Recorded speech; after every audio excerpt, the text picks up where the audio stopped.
Good afternoon, everyone, as we farewell the Norwegian Spirit from Melbourne, Australia.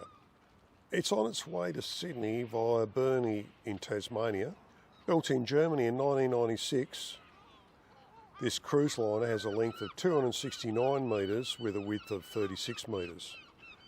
What a beautiful representation of cruising. Look at that, there's Melbourne in the background there.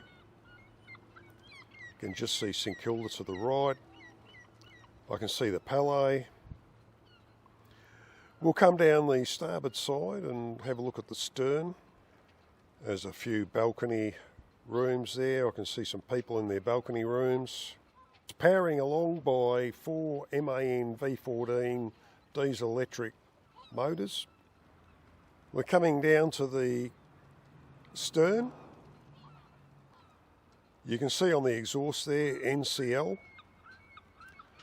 Now, NCL are the owners in the Bahamas, which is southeast of Florida, I think.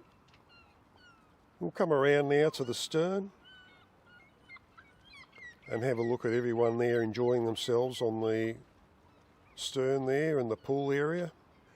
It has originally come into Melbourne from a circumnavigation of New Zealand.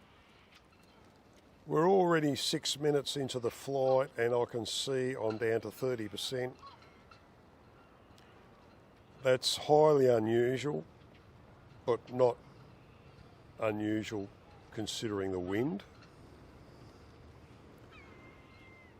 So we'll just come around now and possibly farewell this ship before I'm in trouble. Look at that. There's a long shot there of the starboard side. Beautiful. And from Pam and myself, thank you very much. And we'll catch you again.